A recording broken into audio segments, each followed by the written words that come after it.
Right then, so if we look at these things, setup-wise, very, very good in both situations, okay? Now, until you actually really pinpoint this movement, and it's, again, very subtle in terms of the difference, okay? This left-hand one as you go back now, okay? He's starting to move at the top of the backswing. There's quite a bit of shadow there, shall we say, showing on the way back. So your weight now, this knee has kind of kicked a little bit more, okay? Yeah. Your lower half has just moved a bit too far. For you to try to get into this position now on the way back, it's got a hell of a lot of movement there in half a second. Right. From an already awkward position, yeah? You're not going to be able to move there very fast when you're kind of this way, okay? Now, this one here, yeah, there's still a little bit more movement than we'd ideally like, but if we look at kind of that foot there in terms of how much movement there is, as we go back, there's a little bit less movement there. Okay, that would be kind of ideal. It goes a little bit more, okay, but at least from that position, we're able to move back. And what we'll see now is a result of those tiny sort of subtle little movement changes, okay? There's your impact here now. Lead arm and hand on that left side, the weight is going that way for sure. Whereas this one here now, as we come back, you try to get to that left side, okay? There's your impact. And if I clear all these dots and sort of lines here now, look at the difference in terms of where your hands are at impact, yeah? These hands are over that left thigh. There's a bit of a blur there. That's more kind of in the middle part of your legs. There, yeah?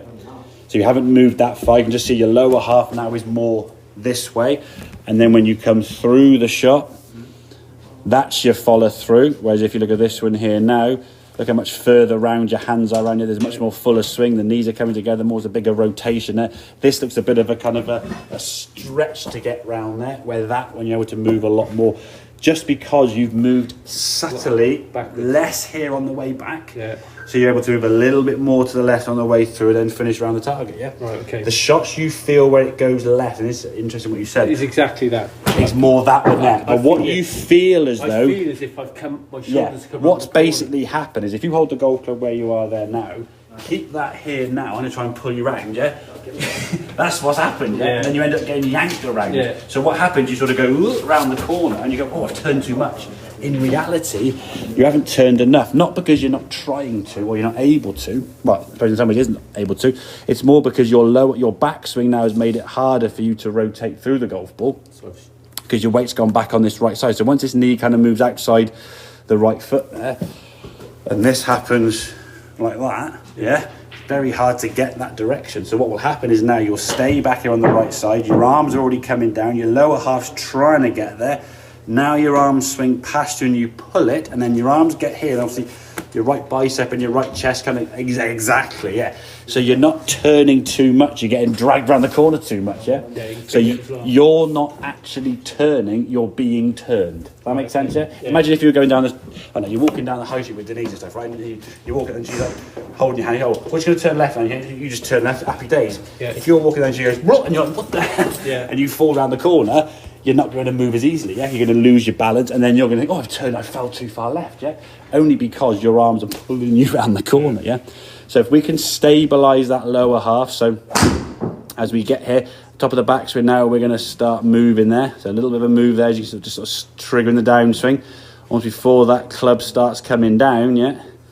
There's a little bit of movement there to that left side, so we can get that left hip over that left foot a bit more. If we think where your hips kind of started here at start position, we want to see him kind of moving towards there. So camera moved a little bit there, to be fair.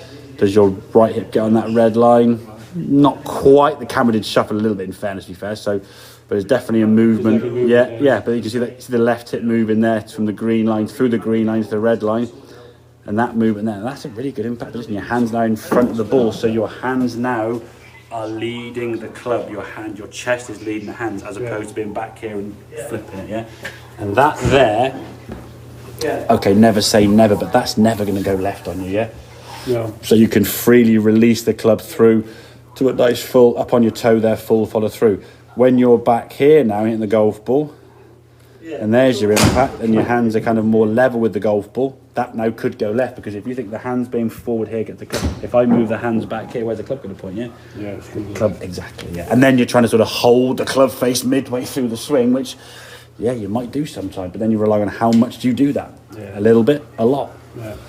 Okay, so yeah, definitely a much more stable lower half when you think about it, okay? It still rolls a smidgen, but it's rolling a bit less. There's less shadow there as we go to the top of the backswing, okay?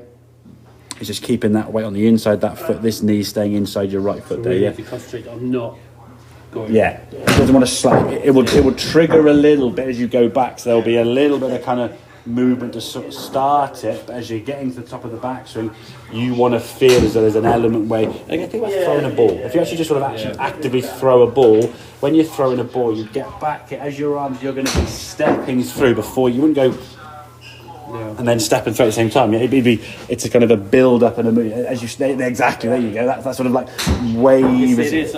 Yeah, there you go, exactly. So as your arm is kind of, do that one more time again. As your arm is still going back, this hip's starting to go forward, you see it? Your arm is going back here. And then this, exactly, there you go. And it's sometimes when you put one hand in play, it's easy for the golfer to do it. When you put both, you're like, what the hell are my arms doing? Yeah, so yeah. Funny enough, I've been playing with my driver a bit. When you're doing that, it does. Yeah, it seems it goes easier. It's a more efficient angle, yeah.